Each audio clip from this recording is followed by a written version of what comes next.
¿Qué tal? Muy buenas tardes con todos, ¿sí? Con todos estudiantes. Haciendo a continuación ya el curso especializado de implementación de sistemas HACCP, BPM y POES, pasamos el día de hoy a la segunda etapa, que es básicamente la implementación del sistema HACCP y sus prerequisitos, BPM y POES, que está proyectado, que está programado para el día de hoy, 29 de febrero del presente año.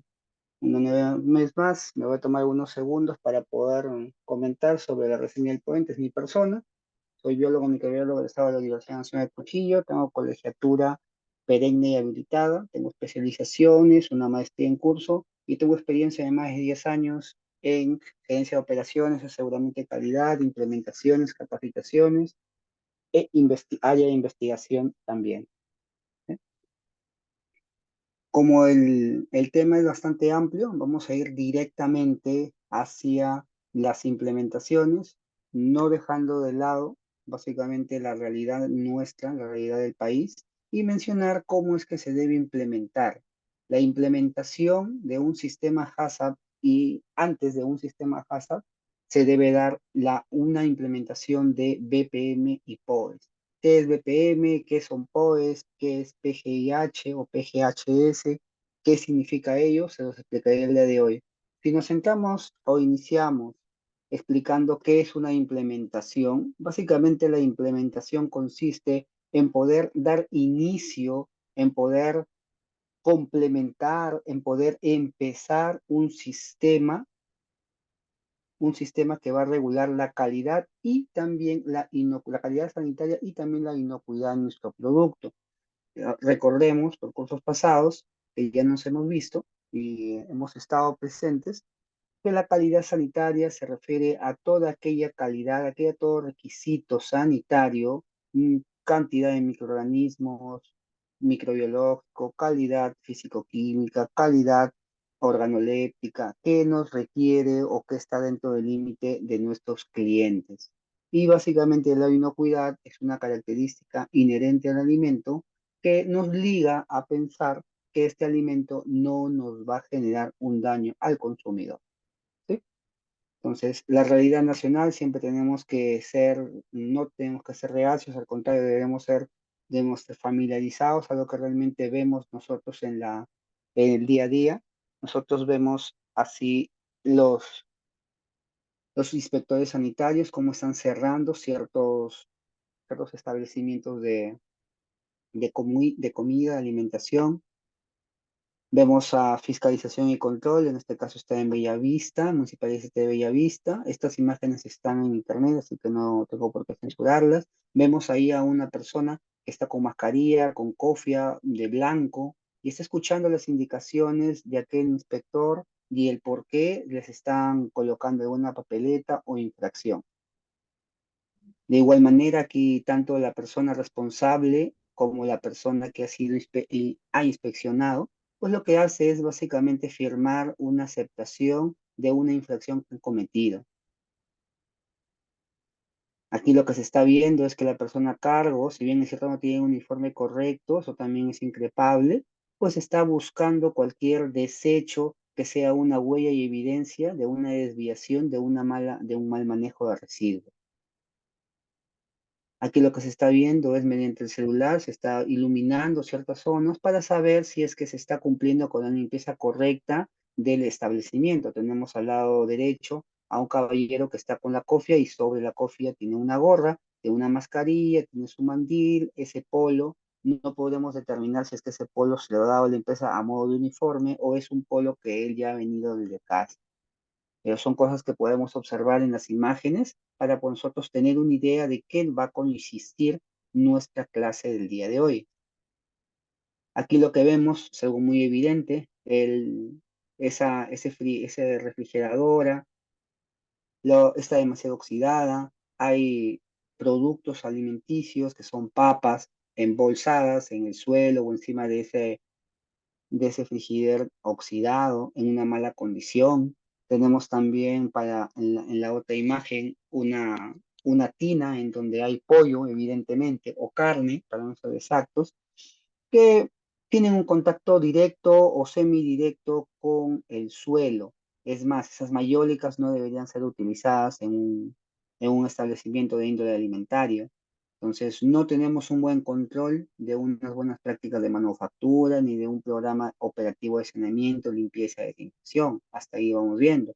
De igual manera, se está viendo que no están tapados esos, en la parte de la imagen de arriba, no está tapado ese contenedor de basura.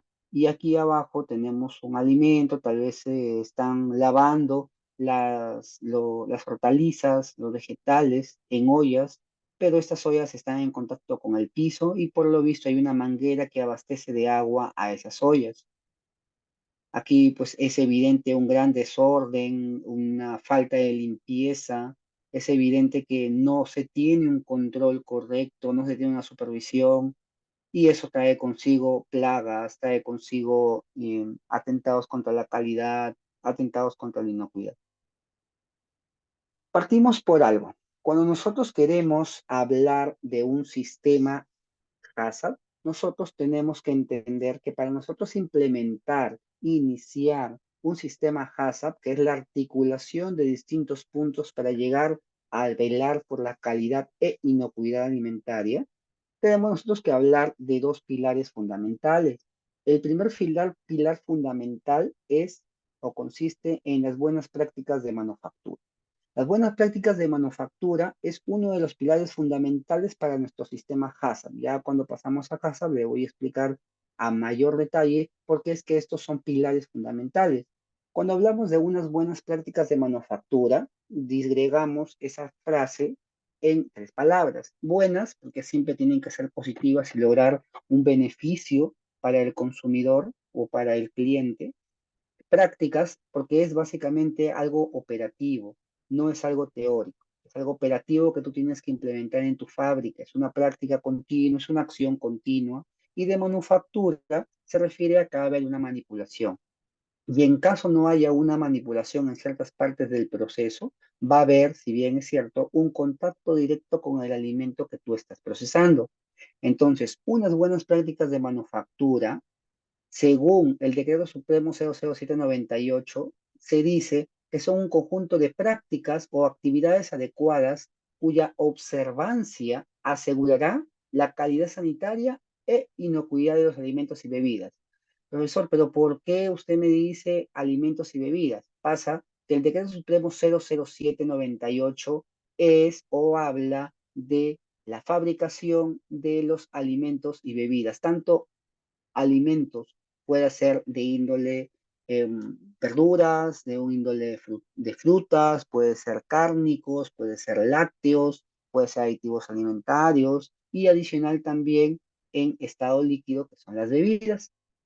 Son de implementación obligatoria. Ojo acá, las buenas prácticas de manufactura no son opcionales. Las buenas prácticas de manufactura son de implementación obligatoria. Eso quiere decir que para que tú inicies una empresa, una fábrica de alimentos y bebidas, un restaurante, una concesionaria, una empresa o fábrica procesadora de alimentos, tienes que implementar tus buenas prácticas de manufactura, porque si no la municipalidad, si no el Ministerio de Salud no te van a dejar funcionar o simplemente te van a poner una papeleta o una amonestación.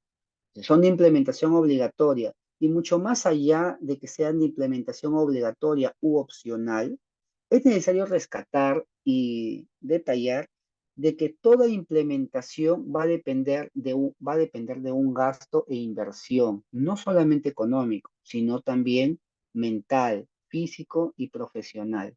No es necesario de que no se quiere decir o no lleguemos a al supuesto de que es muy caro poder económicamente implementar unas buenas prácticas de manufactura en una empresa. No, es más difícil, no por el lado económico, sino por el lado cultural, que las personas, los operarios, los dueños puedan entender que el impacto de las buenas prácticas de manufactura es grande en el producto que están procesando. Además de su implementación, se dice que es un requisito previo para la aplicación de otros sistemas de calidad, como es el caso de HACCP, como es el caso de BRC, como es el caso de de FISMA, como es el caso de IFS, como es el caso de ISO 22000, por ejemplo. Las buenas prácticas de manufactura son un pilar fundamental para poder hablar de hazard. En hazard vamos a hablar de peligros ya. En las buenas prácticas de manufactura también vamos a ver y evaluar peligros, pero desde otro punto de vista. Estos peligros van a ser atentados o van a ser cuidados, salvaguardados con las buenas prácticas de manufactura. ¿Sí? Según el Codex Alimentarius y según la FDA, actualmente existen 8 puntos para evaluar en las programas prácticas de manufactura, ¿sí? Tenemos que ver las buenas prácticas de manufactura en el personal, en las instalaciones de alrededores, en las operaciones sanitarias, en las instalaciones sanitarias, en el equipamiento y utensilios también, en los procesos y controles, en el depósito de almacenes y distribución, y en el almacenamiento y distribución del subproducto o residuo de los alimentos. 8 pilares, 8 puntos donde nosotros tenemos que velar por que se cumplan las buenas prácticas de manufactura. Las buenas prácticas de manufactura, nuevamente, implementarlas no es tan costoso como por el lado económico, sino por el lado cultural, porque las personas, porque es necesario el compromiso del personal, tanto el personal operario como el personal de mando medio, inspectores, supervisores, coordinadores, gerentes y jefes. Buenas prácticas de manufactura, este es un dibujito que ya lo he manejado, lo vengo manejando en casi todas las clases que tiene una relación directa con buenas prácticas de manufactura. Siempre se tiene en la fábrica, ya sea alimentos y bebidas, 5 puntos fundamentales. Alejado de basurales, por los malos olores, los humos. Sabemos que para que una planta se instale en un lugar, en un terreno, ese terreno tiene que ser evaluado antes, no puede ser pantano, no pudo haber sido pantano, no pudo haber sido un cementerio ni un relleno sanitario, tiene que estar alejado de 150 metros mínimo de cualquier fuente de contaminación, debe abastecerse de buenos servicios, tanto de agua, de gas, de luz, el sanitario, cloacas y un correcto retiro de residuos. Los sanitarios tienen que tener agua potable, tienen que tener su luz, separado del área de manipulación y sus cestos o basureros para eliminar cualquier residuo de esos sanitarios. De aberturas de fácil limpieza y tienen que tener protección contra plagas. Y su construcción, esto es importante, tiene que tener una construcción sólida. ¿Por qué una construcción sólida, profesor? ¿Por qué? Porque cuando tú proceses alimentos, es muy probable que necesites materia prima. Y esa materia prima puede ser frutas, puede ser verduras. Un ejemplo, paltas. Las paltas cuando llegan a una empresa llegan en jabas. Las fresas cuando llegan a una empresa llegan en jabas. Estas fresas muchas veces no vienen lavadas, no vienen limpias, vienen con una gran cantidad de tierra, porque sabemos que las fresas se reproducen por estolones. Los estolones tienen contacto con el suelo. Entonces, como viene sucia la fresa, tiene que pasar a una tina de lavado. Esa tina de lavado generalmente es una tina de lavado por burbujeo, en donde por esos poros pequeños que puede tener la fresa ingresa agua y comienza a limpiar o lavar. Entonces es un ejemplo claro. En el caso de las paltas, igual. En el caso de los mangos, igual. Dependiendo de qué zona vienen, por supuesto. Pero es muy recomendable hacer un prelavado antes de la selección o la maduración, en caso sea necesario. Entonces, si por algún motivo no tienes una construcción sólida de tu empresa, tu fábrica, no vas a poder abastecer la necesaria cantidad de materia prima. Importante conocerlo. Instalaciones, las primeras BPM que vamos a hablar, ya PPM de instalaciones, ustedes van a ver dentro de toda esta implementación que les voy a explicar, tanto de POES como de BPM, algo en común que al final les voy a hacer ver, que es básicamente el personal. Tanto en las BPM como en los procedimientos operativos estandarizados de saneamiento o POES o famosos SSOP, coinciden, confluyen en el personal y también en la cultura del personal. ¿De acuerdo? El personal propiamente dicho y en la cultura del personal. Las instalaciones en BPM tenemos que entender que va a haber una identificación de un riesgo según qué tipo de producto estés manejando y según el tipo de plagas que pueda atentar. Si luego de tomar estas medidas de control cualquier plaga persiste, ese riesgo de contaminación, entonces no se debe ubicar la planta en ese lugar. Ojo acá, las BPM tú puedes procurar hacerlas preventivamente, claro, pero si por algún motivo tú ya no puedes hacerlas preventivamente, tú puedes corregir dentro de tu fábrica tus BPM, tú puedes implementarlas. La idea de implementar un HACCP, por ejemplo, el HACCP no se implementa en el camino, el HACCP se implementa antes de que ocurra tu proceso, con la intención de que lo hagas preventivamente, de que prevengas una posible contaminación. ¿Y en qué me voy a apoyar, profesor, para que no haya una contaminación de las BPM y de los poros? Por ejemplo, un buen lavado de manos. Te voy a enseñar antes de que tú ingreses a tocar el producto.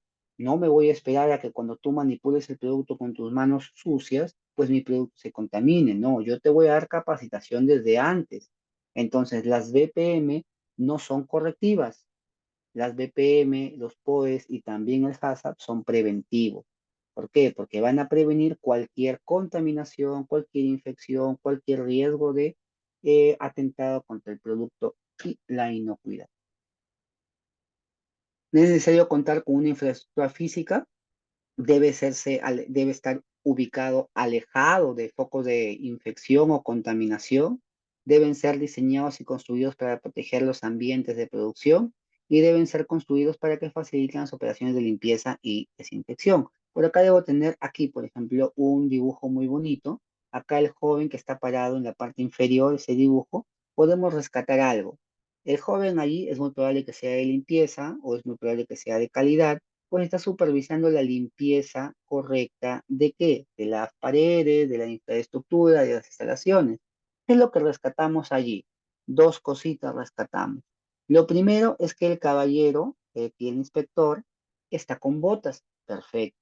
Segunda cosa que rescatamos, la unión entre los pisos y las paredes no son en ángulo de 90, no son en ángulo menor, ni mayor, ni igual de 90, sino son curveados. Eso es importante conocer, implementar y solicitar en una fábrica de alimentos. ¿Por qué se preguntarán ustedes? Para una fácil limpieza. Entonces, la limpieza no, no porque vas a limpiar de una manera, debes implementarlo. Al contrario, implementas tus instalaciones en base a cómo es que tú quieres limpiar, que es diferente. No pueden hacerlo, no pueden hacer esto. Mandan a cualquier constructor que construya su fábrica y luego se dan cuenta que la infraestructura se debe modificar. No, así no debe darse. Al contrario, debe tener toda edificación y fábrica de alimentos y bebidas una visión, una proyección de qué? De construcción sanitaria. Tiene que tener una construcción, debe ser una edificación sanitaria. Para eso existen los ingenieros sanitarios, para eso existen los auditores, para eso existen los implementadores, para poder darles ciertas nociones de cómo es que se debe tener el piso. Por ejemplo, ¿qué deben poner en una fábrica? ¿Pared de cemento? No, es muy probable que ustedes que están en el índole alimentario, en las empresas de agroindustriales e industriales o estudiantes, por qué no mencionarlo, pues van ido a fábricas o trabajan en fábricas en donde estas fábricas tienen paneles, no tienen paredes. Los paneles son parecidos a los plásticos de alta dureza. Estos plásticos de alta dureza que parece metal o que parece una pared delgada, son muy higiénicos. ¿Sí? Son muy higiénicos y son bastante sólidos también y estables.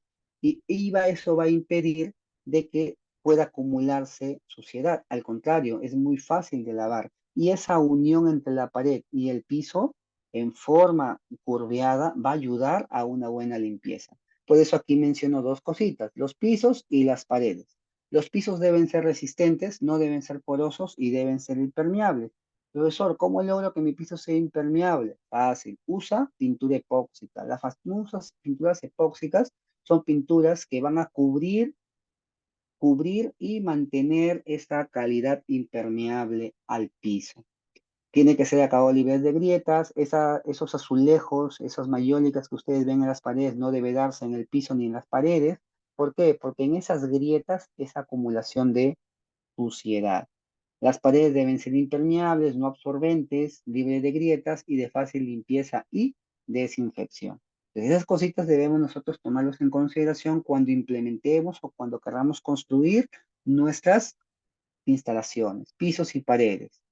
Techos deben ser diseñados de una manera en que no acumulen polvo, en que no precipite la humedad, por eso se tienen muchas veces succionadores de aire o se tienen ventiladores con la intención de que, o evaporadores con la intención de evitar que se acumule humedad en el techo por el calor. Generalmente eso se da en áreas en donde hay maquinaria o equipos que tienen una fuerza intensa, una funcionalidad intensa que genera un exceso de calor, o si no, áreas donde hay hornos, donde hay secadores, sean estáticos o sean dinámicos.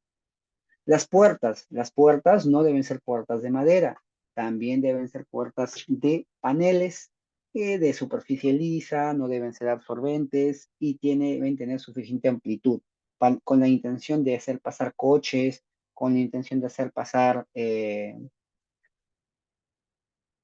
carritos, con la intención de hacer pasar estocas, con la posibilidad de pasar materia prima en jabas y todo eso. La iluminación en las instalaciones es importante, esto ya es evaluado también, esto es considerado dentro del checklist, por ejemplo, de DIGESA cuando van a inspeccionar a las instalaciones. Tres, tres niveles de iluminación tienen que evaluar. En primero, 540 lux, que es la unidad que se mide en un equipo llamado luxómetro. Profesor, pero yo tengo mi linterna, ya tu linterna vas a tener que calibrarla con respecto a un luxómetro. No es obligatorio que tengan un luxómetro, pero sí es obligatorio que tengan una evaluación, que contraten una empresa que haga evaluaciones, así como hay médicos ocupacionales, también evaluaciones que son de luz, de humedad, de precipitación. Hay empresas que se dedican a hacer ese tipo de evaluaciones.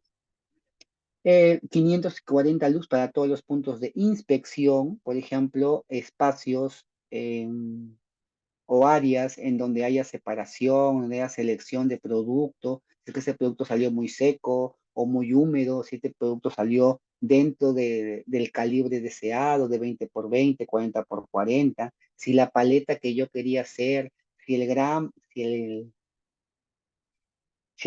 que yo quería tener de mi polvo, si la paleta que yo quería hacer, si el corte, si el cachete está dentro de los límites, ya hay un lugar, un área en donde hay una selección. Cualquier otra zona debe estar en 50 lux. Profesor, y los de 300 lux, todas las áreas de tu empresa, área de fabricación, que no sea un área de selección, se debe manejar con 300 lux. Y, profesor, y los baños, profesor, y las oficinas y los laboratorios, 50 lux en cualquier otra zona. Cualquier, cualquier equipo no puede medir los lux, solamente el equipo llamado luxómetro. Y solamente un luxómetro calibrado puede hacer esta labor. ¿De acuerdo? Para tenerlo y considerarlo. Control de temperatura, por eso tenemos nosotros nuestros medidores de temperatura, nuestros termómetros, con la intención de poder medir la temperatura y también medir la humedad, los famosos termohigrómetros también. Entonces, la idea es poder mantener una temperatura ambiente o una temperatura propicia para que el producto que se esté procesando en esa área no se eche a perder, se malogre o tienda a contaminarse o modificar su calidad. Profesor, ¿cómo es eso? Ok, en cámaras de frío no vas a tener a una temperatura ambiente almacenar el producto. No, si tienes unos congelados, tienes que mantenerlo a menos 200 grados, menos 100 grados, menos 50 grados, con la intención de poder mantenerlo congelado, o si no congelado, tienes que mantenerlo a una temperatura baja para que mantenga sus características físico-químicas y organolépticas. La calidad del aire y la ventilación, para eso se necesitan los famosos evaporadores. Se debe reducir y controlar los olores y la humedad porque esos son compuestos volátiles y compuestos químicos y muchas veces de contaminación. Tiene que mantener y regular ello. Por eso los evaporadores lo que hacen es, mediante un proceso de succión, intercambian aire. El aire que los producen internamente y lo que hay dentro, cualquier olor, cualquier calor, humedad, pues lo colocan dentro de un filtro. Uy, ¿qué pasa? Abastecimiento del agua. Dentro de las instalaciones de BPM también tenemos que velar por el abastecimiento del agua.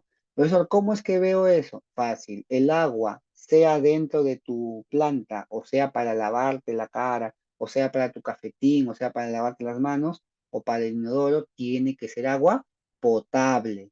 ¿Cuándo, profesor, un agua es potable? Un agua es potable cuando ha pasado un proceso de potabilización o tratamiento, es decir, eliminación de cualquier residuo, partícula mineral, ¿de acuerdo? Entonces, cuando bajas tú la cantidad de minerales, de sales, se convierte en un agua potable, pero para eso también hay procesos de potabilización de agua. Disposición de residuos, tiene que haber tus tachitos de basura. Puede ser un tachito negro, puede ser un tachito marrón, puede ser un tachito verde, dependiendo de cómo es que has estructurado tu disposición de residuos. ¿Por qué me dice eso, profesor?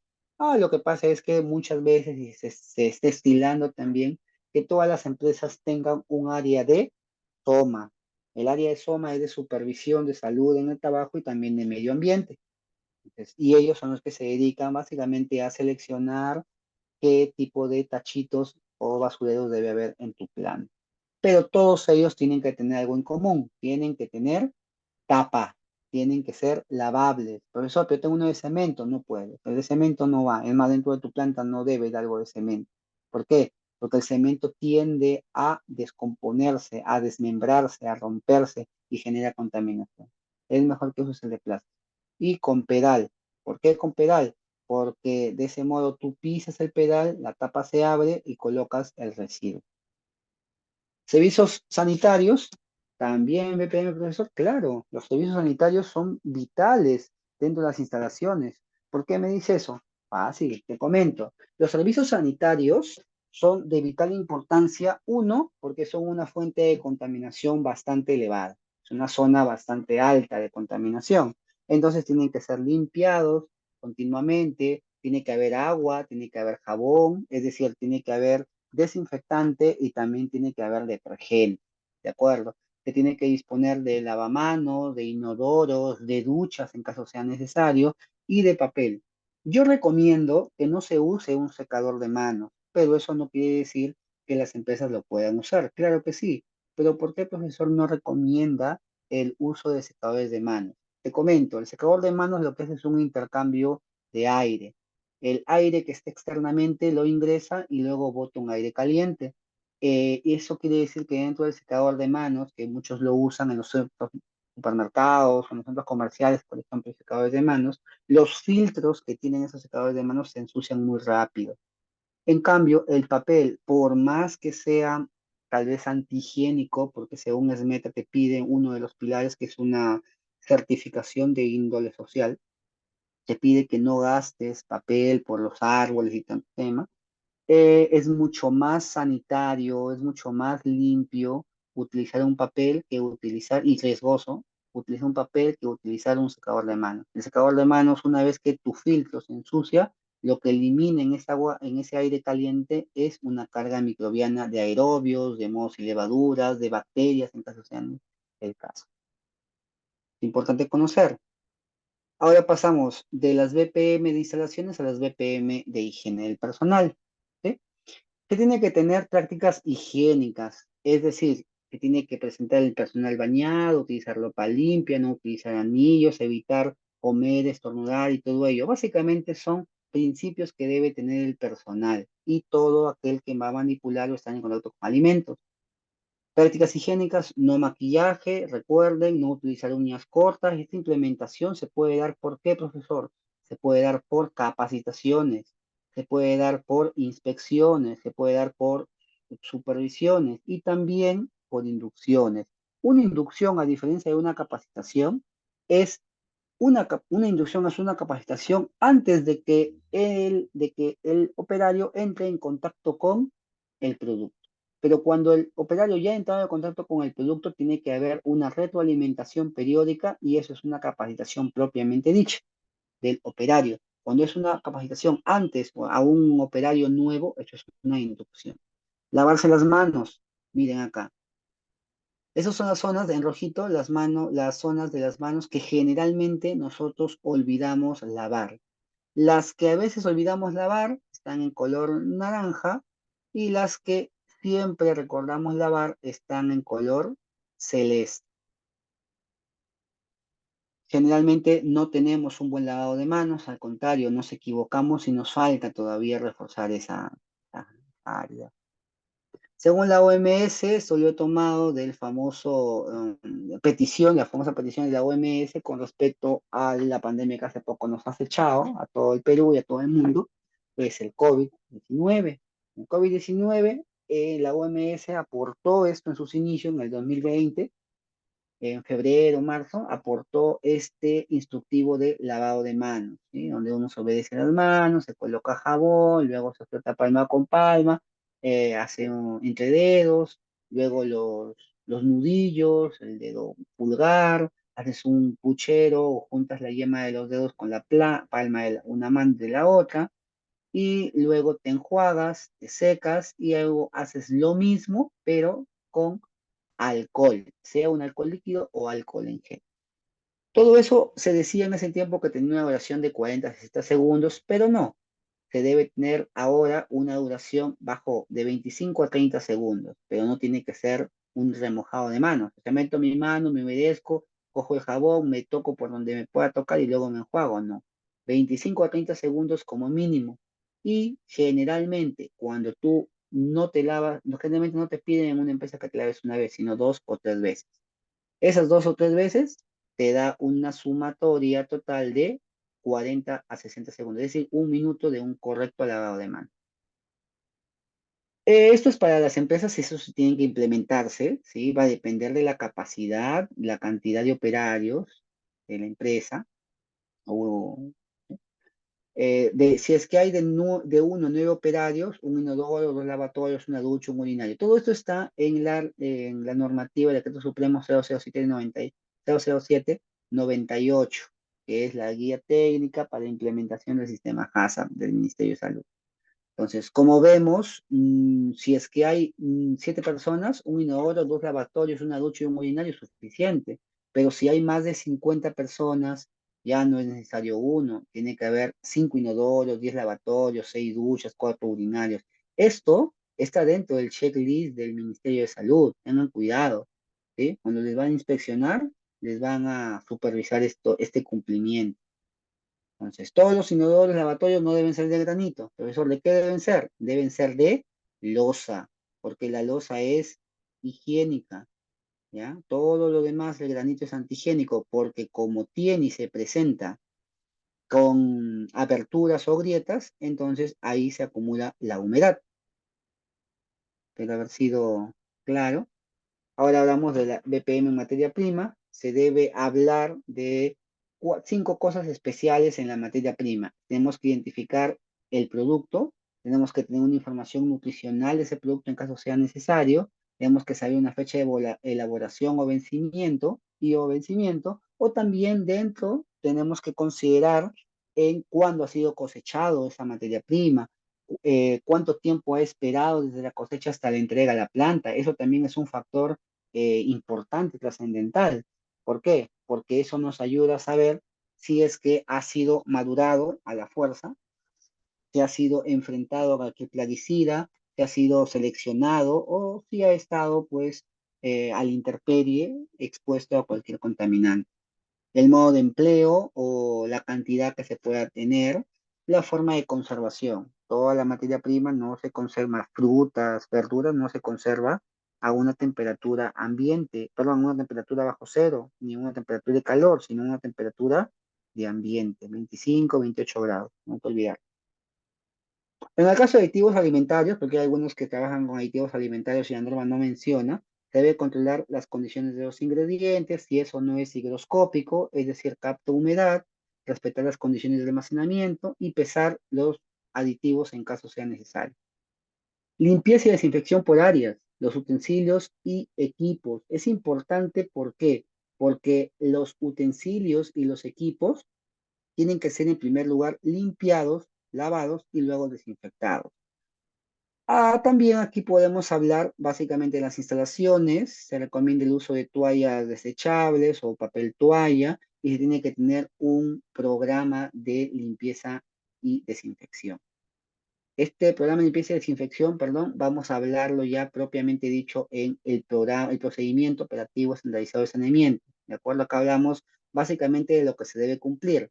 ¿Y cómo se debe cumplir? Ya, para eso tenemos que hablar de un procedimiento operativo estandarizado de saneamiento. ¿De acuerdo? Esto es lo que debes cumplir y el procedimiento es cómo debes hacerlo o qué actividades hacer para lograrlo. Las BPM en almacenamiento y transporte, recuerden que camión que llega a su empresa, camión que ustedes tienen que inspeccionar, porque el camión puede traerles de todo y es muy probable que sea fuente de contaminación. Tienen que esperar, tienen que solicitar al camión si es que hacen un contacto con una empresa de transportes, pedir que el operario o el conductor, el chofer, el cochofer, le limpie la cabina. Es he visto muchas veces en todo mi trayectoria que las cabinas de los camiones, las cabinas de los transportes, no son, no están limpias cuando llegan. Y los profesionales de calidad no solicitan que la cabina se limpie. Sobre esa cabina sucia, con polvo, con grasa, montan los palets de producto. Eso no se debe dar, tienen que cuidar ellos. Y eso es en el caso del transporte. En el caso del almacenamiento, profesor, ¿cómo es? El almacenamiento es el almacenamiento de tu producto y también el almacenamiento dentro de tu planta y dentro de la cabina. Si es que se debes colocarle un reefer, si tienes que colocarle un termómetro, si tienes que mantener una humedad o tienes que mantener una temperatura, eso ya lo puedes ver, tienes que hacer pruebas para eso, ¿no? Control de plagas, igual aquí vamos a hablar de manera somera porque también vamos a hablar en POE sobre el control de plagas. El control de plagas tenemos que hablar qué es una plaga, qué es lo que busca. Plaga es todo agente físico regularmente que genera un daño económico al productor. Todo aquel agente que genera un daño a un ser vivo, agente que genera un daño al producto, un daño económico, eso es una plaga. Y de paso, como también afecta de manera socioeconómica o económica al productor, también le afecta en el plano de inocuidad, en este caso no al productor, sino a los alimentos. Entonces se tiene que reducir al mínimo es que estas plagas puedan tener contacto con el producto. Para eso hay medidas preventivas e instalación de trampas. No siempre se tiene que implementar trampas. Es más, las trampas son la última herramienta que deben ser consideradas en pensar. ¿Sí? Igual, como les digo, en el control de plagas ya vamos a hablar de los POEs. Acabamos la primera etapa, acabamos la implementación de los BPM, ahora hablamos de los POEs o famosos SSOP, la segunda parte. ¿Sí? Los famosos POEs o procedimientos operativos estandarizados de saneamiento son diferentes a los POE. Profesor, ¿por qué? Los POE solamente son procedimientos operativos estandarizados.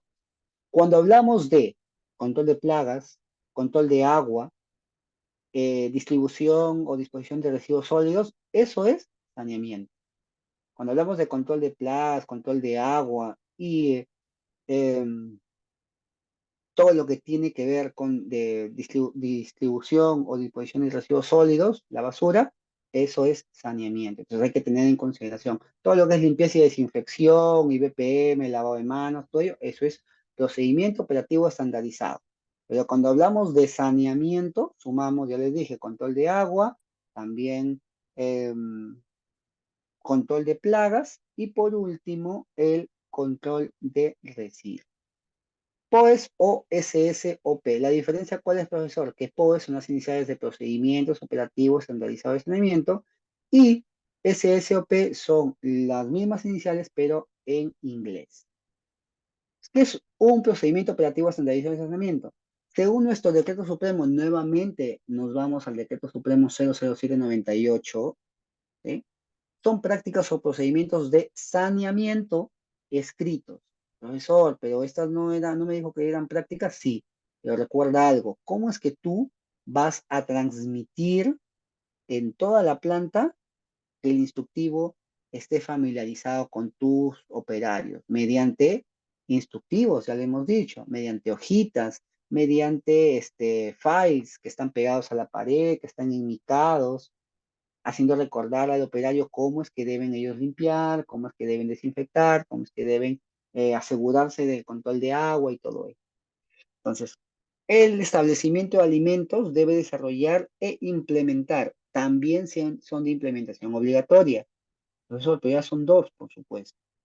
Si tú controlas o implementas correctamente tus BPM, implementas correctamente estos procedimientos operativos centralizados de saneamiento, cuando tú hagas una evaluación de tu HACCP, no vas a tener problemas. Entonces, no se hace primero el HACCP, primero se hace implementación del BPM, implementación de POES. Los POES y los BPM están íntimamente relacionados. Se dice que los POES se originan a las buenas prácticas de manufactura y no hay POES si es que no se cumplen las BPM. ¿Se dan cuenta? Mientras uno origina lo primero, si por algún motivo lo primero que hacer buenas prácticas no se cumplen, los POES tampoco se cumplen. Es una relación bidireccional, una se apoya en la otra. Tres pasos. Existen procedimientos POES que son preoperacionales y operacionales y luego postoperacionales. Profesor, ¿cómo es eso? Preoperacionales antes de que inicie el proceso de alimento. La producción, el corte, selección, congelado, rodajeado, cortado y todo ello. Antes se limpia, se desinfecta, se controla el agua, se verifica los residuos sólidos, se verifica también si es que hay alguna plaga presente. Operacionales, lo mismo que te acabo de decir, pero durante la manipulación o elaboración de los alimentos. Y también incluye esto la higiene del personal o supervisión del personal, si es que está correctamente uniformado y demás. Postoperacionales, que refiere a aquellas tareas de limpieza, desinfección y todo lo que tiene que ver con saneamiento, control de plagas, control de agua, control de residuos sólidos, pero luego que acaba el proceso de manipulación de alimentos o de elaboración de alimentos. Es decir, luego que acaba toda la sala de proceso de actividades en la sala de proceso, entra tu equipo de saneamiento o limpieza para que comience a manguerear, a verificar si es que hubo una plaga, si por ahí es necesario desinfectar o retirar los residuos sólidos.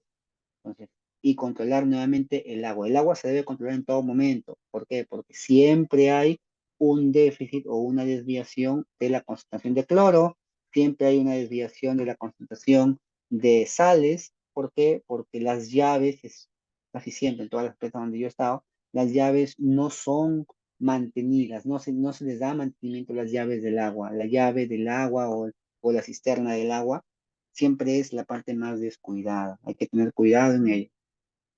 Según Digesta y Senasa, ¿por qué profesor Digesta y Senasa y por qué no Sanipes? Ah, lo que pasa es que Digesta en primer lugar me habla de productos procesados, todo lo que tiene que ver con un producto que ha sido congelado, trozado, desmenuzado, puesto en paté o puesto en líquido de gobierno para hacer un enlatado, un encurtido, todo eso es digesta. Pero cuando el producto no ha sido trozado ni modificado físico-químicamente, lo vemos como producto primario, trabajado o respaldado por SENASA, el Servicio Nacional de Sanidad Agraria. Muy bien.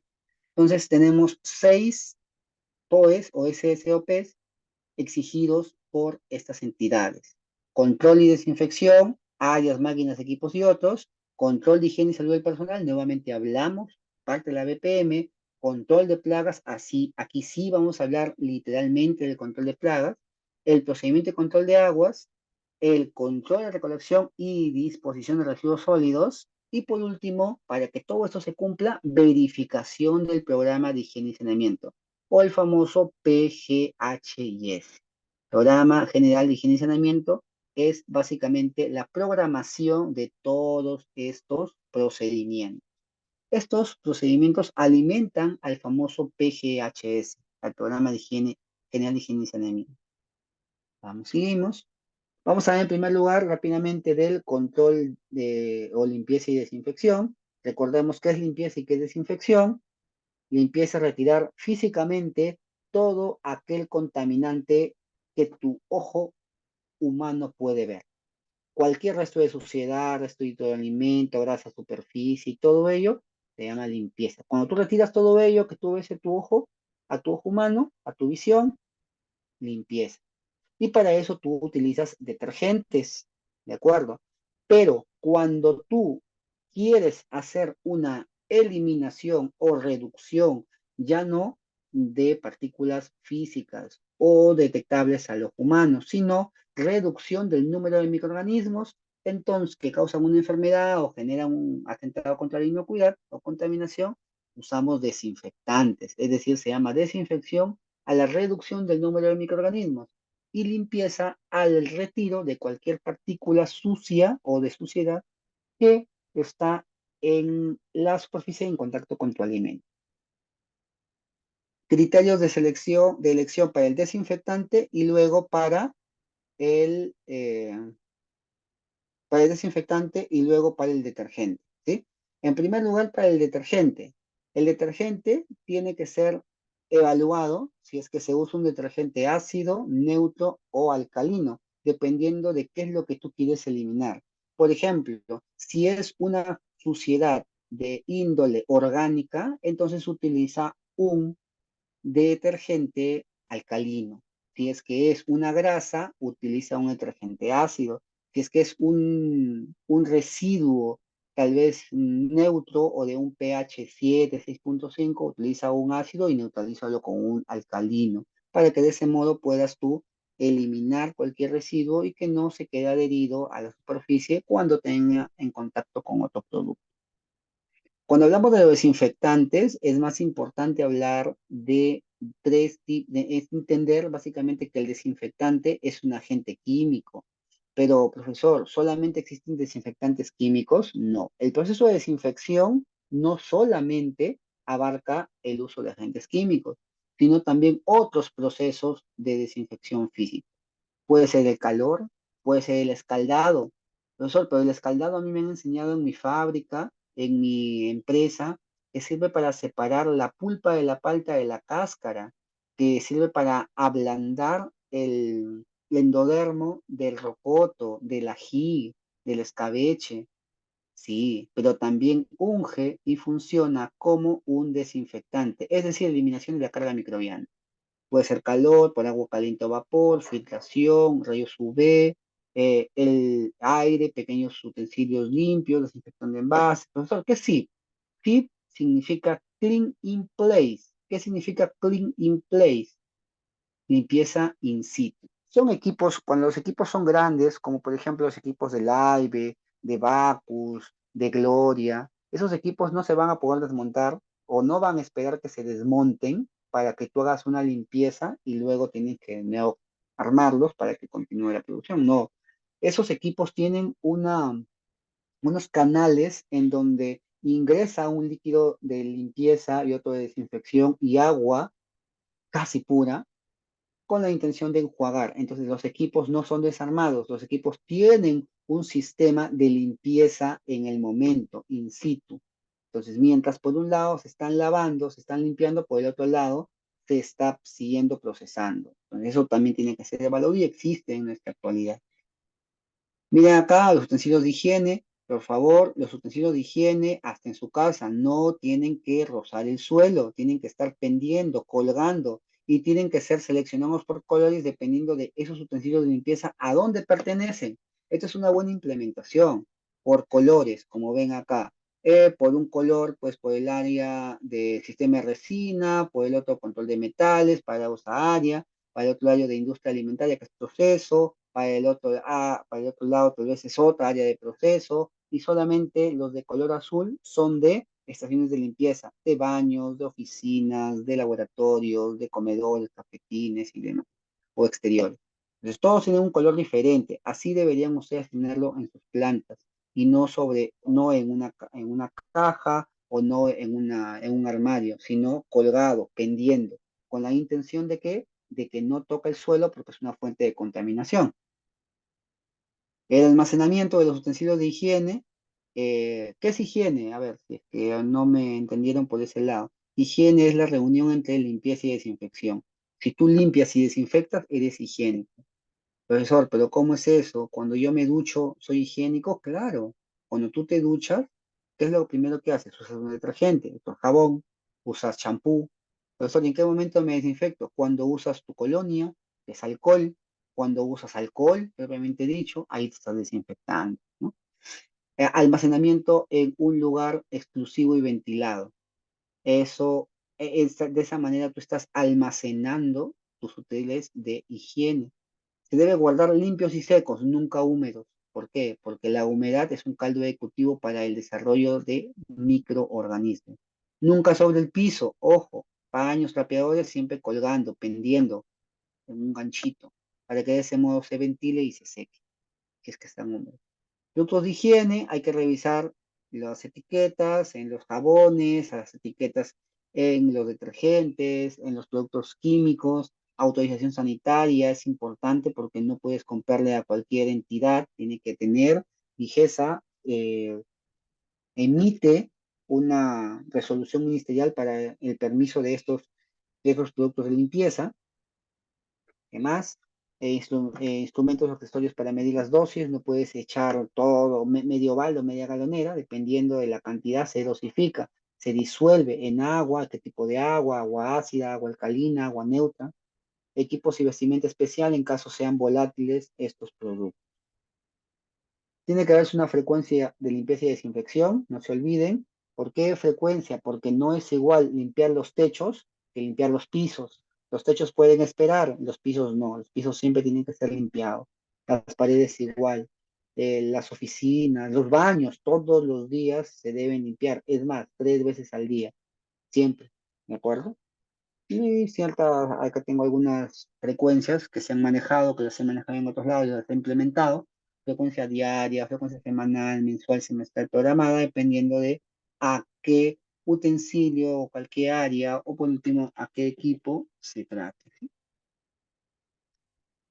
Segundo, control de higiene, control de salud e higiene del personal. Básicamente acá de qué hablamos, de que el personal tiene que tener la conciencia de poder informar si es que existe alguna desviación de su salud. Por ejemplo, si tiene una diarrea, si tiene dolor de cabeza, si está amarillo, uno tiene que corregir, no tiene que corregir, sino captar, identificar para poder enviarlo a casa y que se recupere y luego regresa. Control de las visitas, la capacitación y entrenamiento, las facilidades para el lavado de manos. ¿Qué más? Control de higiene y comportamiento del personal. Entonces, todo eso tiene mucho que ver en el control de salud y eso es un procedimiento operativo estandarizado también. Conducta del manipulador. No manipular alimentos sin lavado de manos, no comer, no masticar chicle. Esto es cultura ya del operario. El operario tiene que aprender esa cultura mediante la capacitación, mediante la interiorización de estas normas de convivencia. Seguimos acá. Vestimenta del manipulador. Miren acá, desde la cabeza hasta los pies. Profesor, ¿cómo me visto? Un tip. Siempre te debes vestir desde arriba hasta abajo. Profesor, los protectores de zapatos, los zapatos, me cambio, eso es lo último que debes hacer, porque después te vas a ir a lavar las manos. Te pones tu mascarilla, te pones tu cofia, te pones tu guardapolvo y al final los zapatitos o los cubre zapatos. Manipuladores tienen que tener su chaqueta, mandil, su gorro que cubra completamente el cabello, calzado cerrado. Vestimenta debe mantenerse en buen estado y limpio, por favor, en buen estado de conservación e higiene, limpieza y también desinfección. Profesor, pero ¿cómo desinfecto un uniforme, una vestimenta? Cuando tú vas a lavarla, la lavas con detergente, eso es limpieza. Cuando tú la planchas, o cuando pues, generalmente hay ciertas áreas de lavandería en las empresas, cuando tú la planchas, el calor está desinfectando. Es un proceso de desinfección también, el planchado. Importancia del lavado de manos. Miren, rápidamente. 8 de la mañana ingresó un señor, a las 12 y no se lavó las manos, a las 11 ya hay una liberación de carga microbiana, a las 3 no se lavaba las manos todavía, almorzó y fumó un cigarro, pues eso es un ejemplo, no estamos hablando de índole alimentario, sino es un ejemplo de una persona que le gusta consumir tabaco, no se lava las manos, no tiene modales, y ni tampoco entendimiento de qué es la higiene, ni lavado, ni desinfección. Y por último, a las 6 de la tarde barrió y sacó a la basura. Miren, la carga microbiana fue en aumento, el color de sus manos fue aumentando, la suciedad fue aumentando. Pues debemos darnos cuenta, ese es el efecto de no lavarse las manos. Tres, el tercer POES, hablamos de control de plagas. Cuando hablamos de control de plagas, entendemos que las plagas constituyen una amenaza para la inocuidad y también para la economía. ¿De acuerdo? La economía, ¿por qué, profesor? Porque la plaga lo que hace es dañar tu producto y si tu producto está dañado cuando llega a tu cliente, no te lo va a pagar y te afecta a tu economía.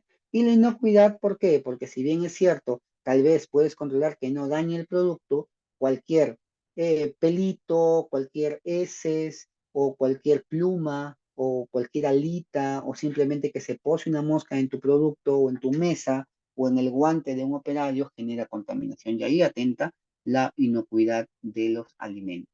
¿De acuerdo? Tres tipos de controles: desinsectación, derratización y control de aves. Tres tipos de muy continuos de plagas, ¿de acuerdo? Insectos, ratas o roedores y aves.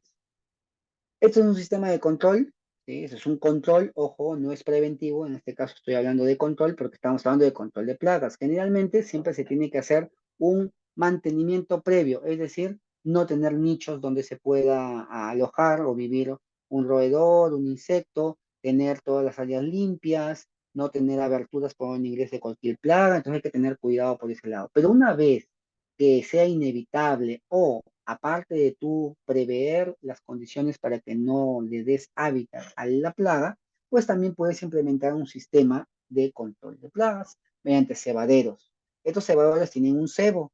Este cebo es básicamente ¿qué? Un veneno para de consumo, de ingesta, para un roedor. Profesor, pero eso no genera que las plagas no se controlen, no. Si es que tú tienes las famosas, por acá debo tener, no les he dejado acá. Las famosas jaulas en donde tú le pones una ratonera, por ejemplo. Esas jaulas con corte, con sección o torsión hacia un roedor y sangrado, eso sí es peligroso. Les cuento una anécdota, no debe darse, ¿por qué? Porque los roedores tienen un elevado desarrollo olfatorio. Entonces, si por algún motivo cualquier roedor sangra, esa sangre envía unas proteínas que son captadas por el olfato del roedor y el roedor ya sabe que por ese lado no se debe ir. En lugar de controlar, has alertado al roedor de que por ahí has colocado una trampa. Por eso ninguna trampa que atente contra físicamente el roedor deben utilizar. En este caso, los cebadores tienen un cebo, que es el Roemat, para decir exacto, que conozco. El Roemat es un pequeño cebo que en consumo consume las plagas y de ese modo se envenenan y hay una coagulación sanguínea y no hay un sangrado externo.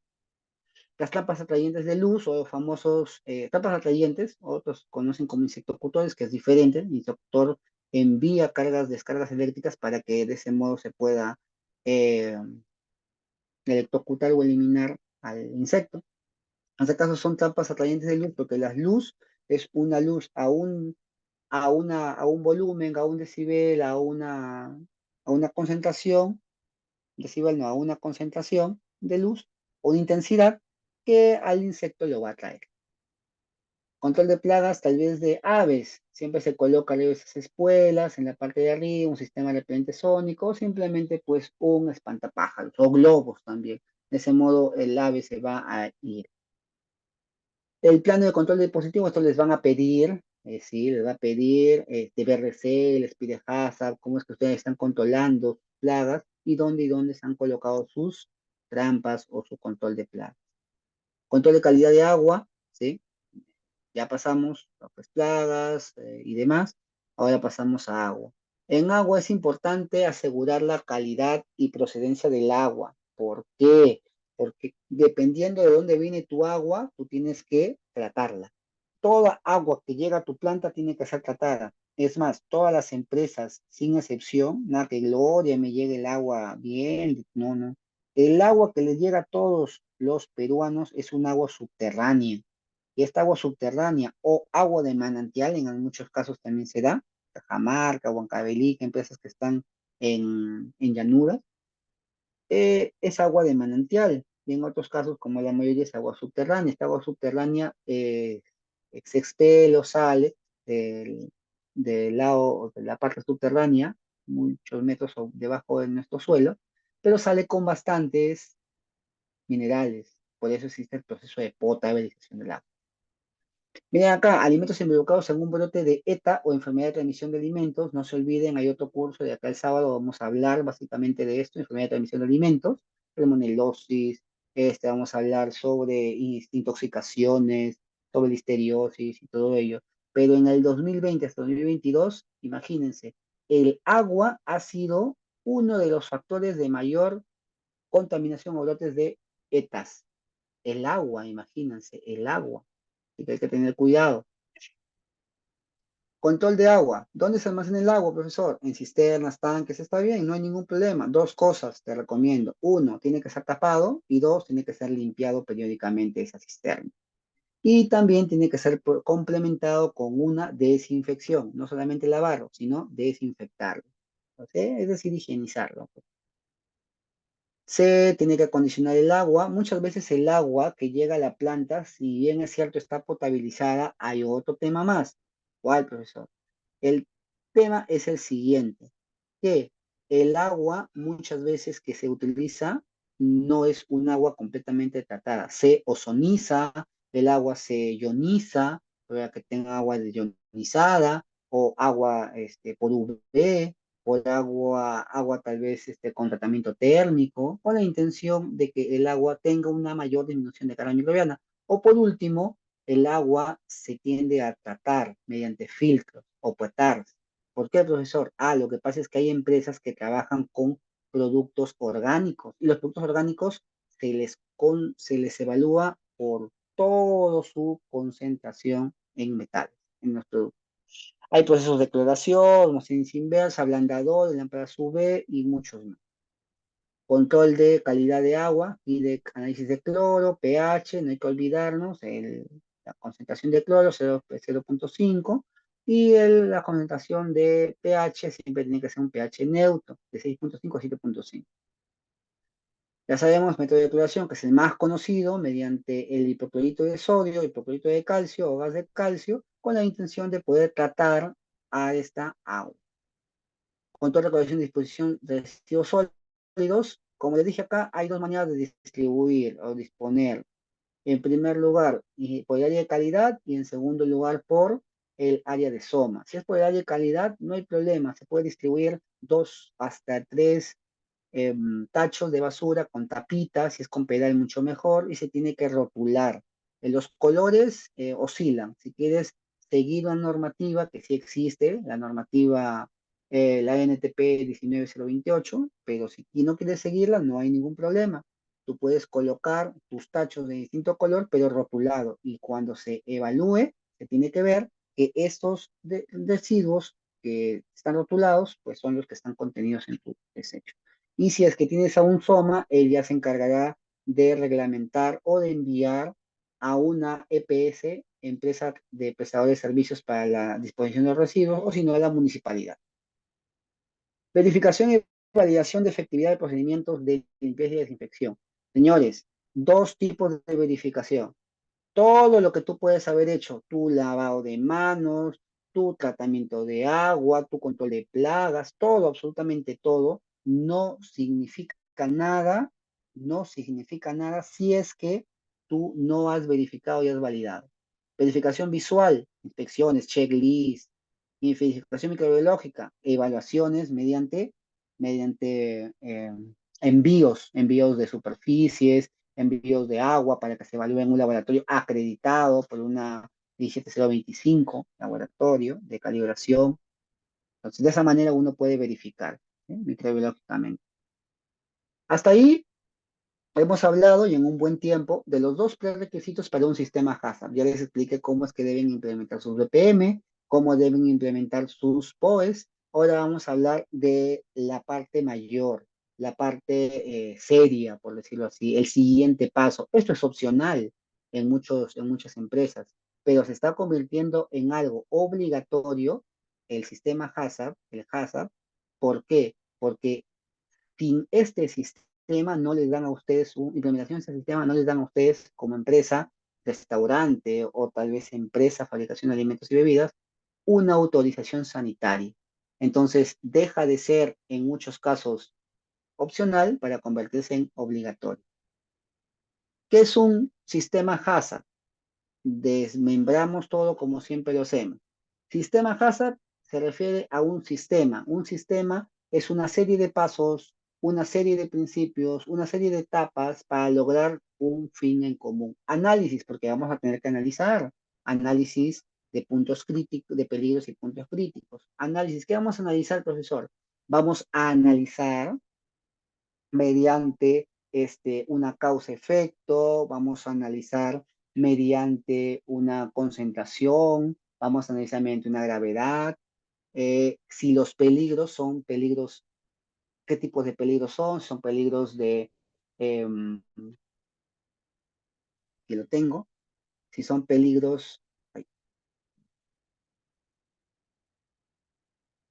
aquí está, si son peligros significativos o no significativos, si es que hay alguna medida preventiva o no preventiva. Entonces, todo esto lo vamos a ver en un momento, ¿sí? Nuevamente, cuando hablamos nosotros de sistema HACCP, tenemos que hablar de un sistema preventivo y sistemático. Vamos a prevenir y controlar los peligros biológicos y físicos, y también los químicos. ¿Pero por qué solamente hablo de biológicos y físicos? Porque esto es lo que nos pide GES. Control de químicos, podemos regularlo ¿dónde? En tus POS, en tus PHS, en tu BPM. Biológicos, muy probable que llegue. Físicos, muy probable que llegue. ¿Sí? Entonces, según la FAO, prevención y control de peligros biológicos y físicos por medio de anticipación, es decir, voy a prevenir, no voy a corregir.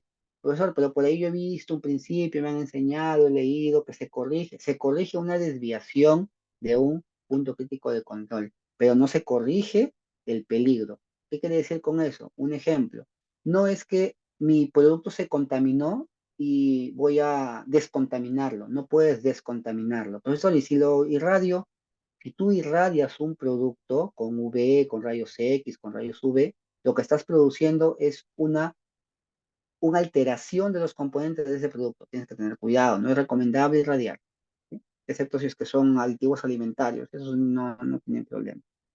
Los polvos, los líquidos, esos no tienen problema. En lugar de inspección y pruebas en productos finales, ¿sí? HACCP, los iniciales son Hazard, Análisis, Critical Control Point o análisis de peligros y puntos críticos de control. Miren acá, acá está la famosa casita que se le conoce, ¿sí? La famosa casita, ¿qué quiere decir? Que para nosotros entender o implementar un HACCP, antes tenemos que implementar nuestras buenas prácticas de manufactura y nuestro programa de higiene y saneamiento. Profesor, pero usted me ha enseñado el POES. El POES está dentro del programa de higiene y saneamiento. El POES son las herramientas, los instructivos de cómo es que tú debes mantener la limpieza, la desinfección, la higiene, el control de agua, control de residuos y el saneamiento que es control de plagas. Entonces, todo eso se está inmiscuido, está metido en el programa de higiene y saneamiento. Son pilares. ¿Qué pasa si es que por alguna razón uno de ellos está más abajo? El HACCP no va a tener una consistencia. Tener cuidado. Entonces, entramos directamente al HACCP, ¿sí? El HACCP, uy, no, esa parte no la copié, acá está el HACCP. ¿Dónde nos vamos nosotros a centrar? Porque acá tenemos que basarnos en nuestras normativas. Nuestro HACCP está sostenido, sustentado, respaldado en el Códex Alimentario. Profesor, pero yo me tengo que ir a una norma extranjera. No. En el 2006, en el 2006 fue aprobada mediante resolución ministerial número 449-2006 en el MINSA el 17 de mayo una norma sanitaria. Esta norma sanitaria está para aplicación del sistema de HACCP en la fabricación de alimentos y bebidas. Esta norma sanitaria tiene una característica. ¿Cuál es, profesor? Menciona a los PHS, menciona a los POEs, menciona a los BPM, de que tienes que cumplir primero esos para tú implementar luego tu HACCP. Entonces, la implementación de tu HACCP será de una manera muy, no complicada, sino una manera rápida. ¿Cómo es que tú tienes que entender que tu sistema HACCP está compuesto por 12 pasitos y de los 12 pasitos, 7 principios? Profesor, pero 12, 7, ¿cómo es que no lo entiendo? Fácil. 12 pasos son los que tú vas a implementar, son los que tú vas a tener que reestructurar dentro de un plan. El plan HACCP es tu documento, es tu planificación, es tu reglamento que está en físico o virtual.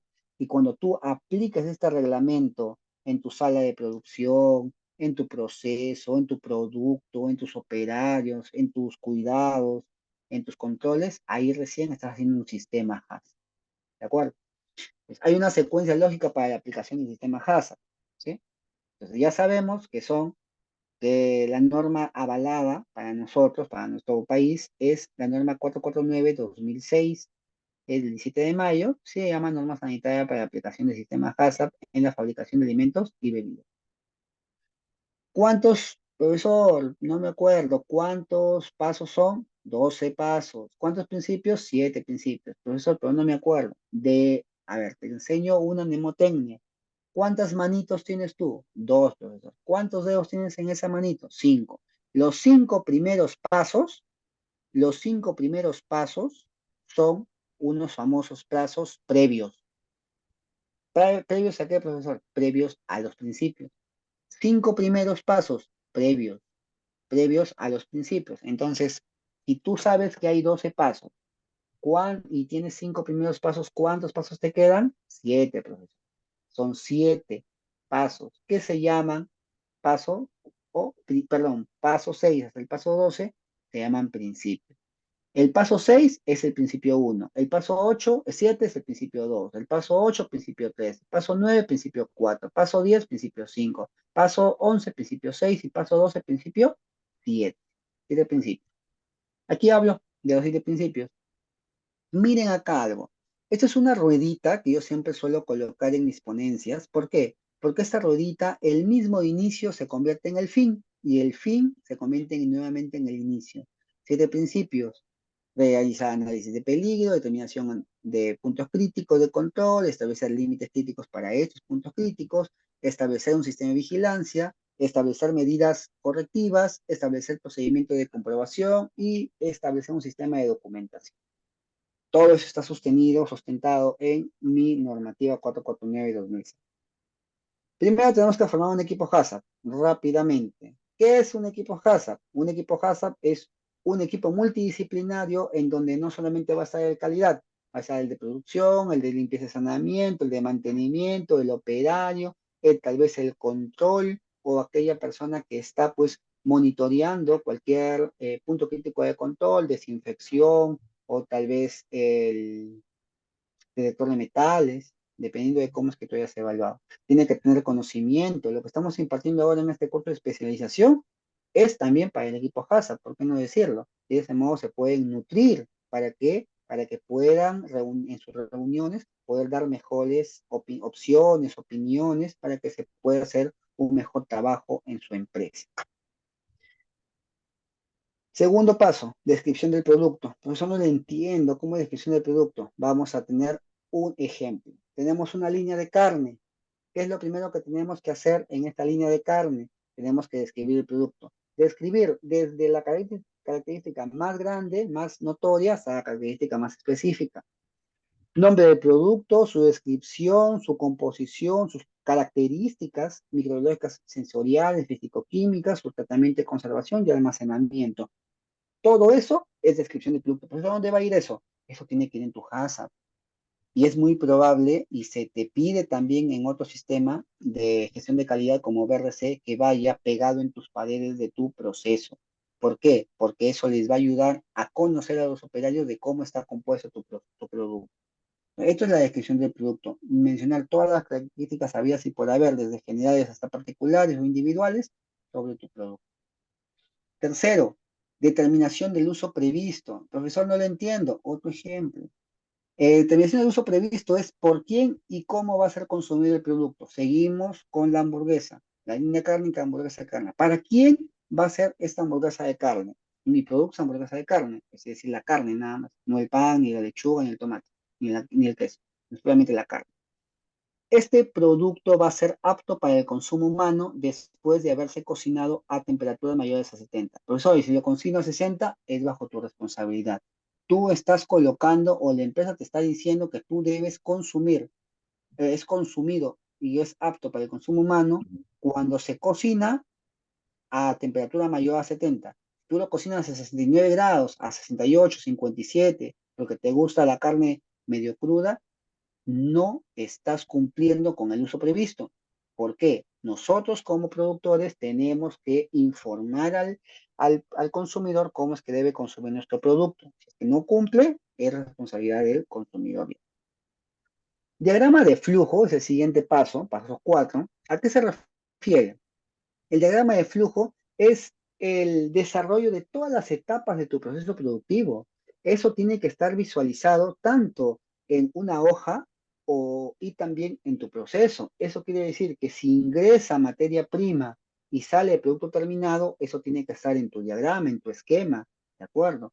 En todo ese esquema que tú ves, circulito, ovalado, hacia abajo, flecha, rectángulo un cuadrilátero y así hacia abajo, son todas las fases, etapas de tu proceso productivo. Y aquí tienes que adicionar algo, ingreso y salida, ingreso de agua, ingreso, qué tipo de agua, tal vez agua desionizada, tal vez agua potable, tal vez ingresa desinfectante, tal vez cloro, tal vez sale residuos orgánicos, tal vez sale basura, todo eso también tienes que incluir dentro de tu diagrama de flujo. ¿Para qué es el diagrama de flujo, profesor? Para conocer cómo es tu proceso, tu diseño, y para que no tengas errores cuando tú comiences a evaluar tus peligros y tus puntos críticos de control. Verificación in situ. Básicamente se resume en algo rápido. El equipo HACCP tiene que validar, verificar que el diagrama de flujo se cumpla in situ. Profesor, pero ¿cómo es eso? De repente, tus operarios no están desinfectando cuando tú quieres que se desinfecte, o están desinfectando, pero no hacen un proceso de inmersión de 60 segundos, o de 25 segundos, o de 30, lo hacen de 5 o 10 segundos para avanzar, para avanzar, para avanzar, y eso no está bien, por eso tienes que verificar. Se dice que la verificación es mínimo una vez por cada proceso. Si tienes 4 productos, 4 verificaciones al año, o una verificación o 2 verificaciones cada cierto tiempo. Eso es un acta de verificación in situ, un acta de reunión HACCP, donde se puede ver quiénes han participado, qué actividades se han realizado y cuáles han sido los acuerdos. Esto tiene que ser considerado, tiene que tenerse, es decir, tiene que archivarse, ¿de acuerdo? Todo acuerdo, verificación, reunión HACCP se tiene que archivar, porque es tu evidencia de que estás cumpliendo con tus pasos de HACCP. Otro más, ya vamos por la mitad ya. Paso número 6. Aquí ya empezamos con los principios. Paso número 6, principio número 1. Aquí yo analizo mis peligros. Para eso tengo que saber qué es un peligro. Un peligro es todo agente que genera un impacto negativo a mi producto. Es decir, peligro físico, peligro químico, peligro biológico. Profesor, pero yo he escuchado por ahí que hay alérgenos. Profesor, yo he escuchado por ahí que hay peligro radiológico. Profesor, yo he escuchado por ahí que los pelos, los cabellos, los vellos son peligros también, pero yo no sé si son físicos, químicos o biológicos. Te explico. Los peligros son físicos, químicos y biológicos según el Códex Alimentario. Cuando tú quieres salir del marco del Códex Alimentario y en tu HACCP quieres colocar más información con la visión de que quieres aprobar otras certificaciones como BRC, FISMA, ISO 22000, entonces tú puedes considerar mayor cantidad de peligros, pero eso no quiere decir que te está saliendo o que le falte a lo que nos dice el código. El código nos dice tres tipos de peligro: físico, químico y biológico, y la FDA da características específicas de qué tipo de físico, qué tipo de peligro químico, qué tipo de peligro biológico. Ya, antes de eso, antes de entrar a esta identificación, evaluación y todo ello, tenemos nosotros que entender que un peligro físico es aquel peligro que puede ver tu ojo, puede ver un vidrio, puede ser un guante, puede ser un papel, puede ser, qué sé yo, un metal, pero todo lo que te acabo de mencionar con un tamaño, según la FDA, de 7 milímetros a más. Por eso si tiene 6 milímetros, según la FDA, eso no es un peligro físico. Pero tú puedes tener tu margen operativo, es decir, tú dices, determinas en tu HACCP de que para ti todo peligro físico es por encima de 5 milímetros. Con eso abarcas todo tipo de pernitos pequeños, vidrios u otros plásticos y demás de ese tamaño. Entonces, tenemos que hacer un cuadro de doble entrada en donde evaluamos para nuestros peligros la probabilidad de ocurrencia y la severidad de la consecuencia. Una vez que cruzamos estas dos variables, nos va a dar el tipo de riesgo. El peligro es la posibilidad que nosotros tengamos de que se contamine nuestro producto. Y el riesgo es la consecuencia. ¿Qué es lo que qué consecuencia puede dar? La contaminación, puede darnos una enfermedad, puede darnos un desmayo, un atragantamiento, todo. Siguiente, determinación de los PCC. Entendamos que todo este proceso, todo este curso es bastante amplio y estamos dándole los conocimientos necesarios y luego los vamos a desmembrar en los siguientes cursos que vamos a tener. Seguimos. El paso 7 o principio 2 es ya la determinación de un PCC. ¿Qué es un PCC? PCC son puntos críticos de control. Un punto de control es toda aquella etapa en donde el producto va a pasar. Por ejemplo, corte, por ejemplo, desinfección, por ejemplo, determinación de metales pesados, determinación de detector de metales, descongelado o congelamiento, o tal vez selección. Todas esas etapas son puntos de control. Pero cuando después de una etapa ya no hay otro control, es decir, ya va a pasar a otro tipo de manipulación o ya empacado, ese se llama punto crítico de control. Porque un punto crítico de control es aquel punto en donde ya no se va a ver otra manipulación, donde es esencial controlar para prevenir, eliminar o reducir contaminantes, porque luego ya no va a haber otro control. Ejemplo nuevamente. Aquí solamente se ha considerado un solo tipo de PCC, el detector de metales. ¿Por qué? Porque entendamos que cuando hablamos de una hamburguesa de carne, la hamburguesa ha tenido que ser trozada, la carne ha tenido que ser trozada. ¿Con qué se troza? No van a trozarlo con martillo, no van a trozarlo con las manos, sino con cuchillas. Las cuchillas cuando tienen están usadas por bastante tiempo, entonces tienden a eliminar virutas y esas virutas son metales que pueden ser incrustados, pueden quedarse incrustados en la carne. Por eso pasa por un proceso de una etapa de detección de metales por un equipo grande, que es el detector de metales, que tiene que ser calibrado. Entonces, si el peligro es presencia de metales extraños, restos de cuchilla de metal, haces tu árbol de decisiones según tu código alimentario, haces tus 4 preguntas. Si después de esas 4 preguntas, mínimo dos de ellas o más de dos, te salen un sí, entonces es un PCC, un punto crítico de control. Paso 8, límites críticos. Un límite crítico es aquel valor máximo mínimo que tú le das de desviación o de marco o de margen a tu punto crítico de control. Una vez que ese límite crítico sale hacia abajo o hacia arriba, entonces tú determinas que tu PCC ha salido de control, está fuera de control o está desviado. Entonces, un límite de control es, por ejemplo, si por algún motivo yo tengo presencia de metales, presencia de metales extraños o dentro de mi detección de metales, si está por debajo este metal de 3.5 milímetros, en el caso de los ferrosos, entonces no es detectado. Si está por encima, Entonces sí es detectado. Y si es detectado, eso no está bien y eso se observa, no se permite pasar. Que está por encima del metal, por encima de 4 milímetros cuando es acero inox, no pasa, se elimina. Y cuando está por encima de los 4 milímetros de un ion ferroso, entonces no pasa, siempre se elimina. Por eso si está en 3 milímetros el metal de ferroso, puede pasar. Eso no quiere decir que esté bien, pero está dentro de el régimen aceptable. Igual 3, igual 3. Luego de esto, de mi límite crítico que yo le he puesto a mi PCC, tenemos que tener un sistema de vigilancia. Un sistema de vigilancia es básicamente el control que debemos darle programado a ese punto crítico de control para que no se pueda desviar. Y si se desvía, tener que tener un plan de contingencia. Profesor, cuando se desvía, ¿qué es lo que debo hacer? Cuando se desvía es cuando un punto crítico de control sale de su límite crítico. Y eso, para esas cosas, solamente para esa desviación de tu PCC, es que existen las medidas correctoras, que ya es tu principio 5. Tu principio 5 es, son medidas correctoras o medidas que se toman en cuenta para que el PCC vuelva a su control, vuelva a su punto basal inicial, sin la necesidad de que tú tengas que eliminar o botar tu producto. Lo puedes observar y luego vuelves a pasar por tu PCC con la intención de volver a corroborar que el PCC sí está funcionando. Un ejemplo claro acá.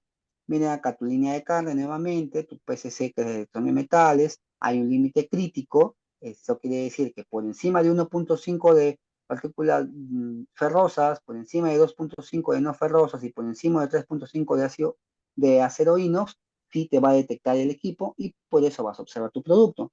Si por algún motivo esto ocurre, entonces tus medidas correctoras, ¿qué pasa? Los productos durante la última medición se van a separar. Los productos separados se van a volver a pasar por el lector de metales para ver si es que queda un remanente. Y el equipo de lector de metales, eso es para el producto, y para el lector de metales también hay unas medidas correctivas. ¿Cuáles son las medidas correctivas? El lector de metales tiene que ser calibrado, tiene que ser evaluado, tiene que ser nuevamente verificado. De repente el equipo el lector de metales está mal y tu producto está bien. Tienes que evaluar eso también. Paso número 11, vamos a acabar ya, ¿sí? El paso número 11 es el sistema de verificación. Profesor, pero ya en el paso número 9 en el paso número 9 no he hablado del sistema de vigilancia. Sí, pero sistema de vigilancia de tu PCC. Ahora, el sistema de verificación es que tu HACCP en general, tu equipo HACCP, tu diagrama de flujo, tu PCC, tu evaluación de peligros, todo en general funcione correctamente. ¿Y cómo voy a hacer eso, profesor? Por inspecciones, por verificación de registros, por ensayos, por evaluaciones, por recojo de muestras de tu producto terminado, intermedio y materia prima y enviado a un laboratorio externo para que pueda ser corroborada la calidad que tú estás expresando e enviando. Entonces, las frecuencias pueden ser diarias o pueden ser periódicas, dependiendo de cómo es que el jefe de calidad o coordinador de calidad, pues, determine.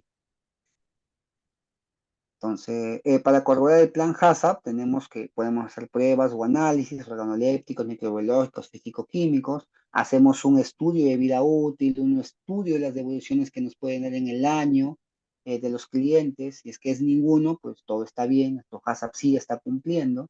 Revisión anual de nuestro plan HACCP, nuestro manual, y supervisión de cualquier mantenimiento o funcionamiento de equipos. Esto es vital. El funcionamiento y mantenimiento de equipos nos ayuda a poder tener una regulación de qué es lo que nosotros queremos lograr en nuestro caso, en nuestro sistema y en nuestro proceso. Y por último, no existe nada si es que no hay evidencia. Todo tú puedes hacer muy bien, puedes verificar, capacitar, hacer tu PCC, controlar todo, pero si no hay evidencia, registros, no has hecho nada, porque esto es lo que va a demostrar que tú hace 2 meses atrás has estado manejando bien tu proceso. Y cuando venga un auditor o inspector, tú puedas evidenciar que el proceso de hace 2 meses o hace una semana o el día de ayer sí ha llevado el control debido porque existen registros que avalan tu proceso. ¿De acuerdo? Verifican, comprueban que la idoneidad del plan HACCP dependiendo de que si hubo un cambio o no hubo un cambio. Todo lo que les estoy mencionando está dentro de la resolución 449 de 2006. Esto es un acta de reunión del equipo HACCP en donde básicamente se habla aparte de las reuniones, que es nuestro principio 7, documentación y registros, también se habla de cuáles han sido los acuerdos, las actividades realizadas, quiénes han participado, cuál ha sido el tema, con la intención de que se pueda llegar a tener una evidencia palpable. Señores, eso ha sido todo por el día de hoy. Gracias por su atención. Espero haber complementado su conocimiento y haber enseñado didácticamente cualquier tipo de duda con respecto a la implementación de los requisitos del sistema HACCP y también ante la implementación de nuestro sistema HACCP. ¿Sí? Quedo atento, mi nombre es Gerson Ascate, soy biólogo microbiólogo, también me dedico a hacer actividades de planificación, actividades de supervisión, implementación y auditoría. Dejo mis datos y quedo presto para seguir capacitándolos en cualquier momento. Los espero la siguiente vez. Muchas gracias.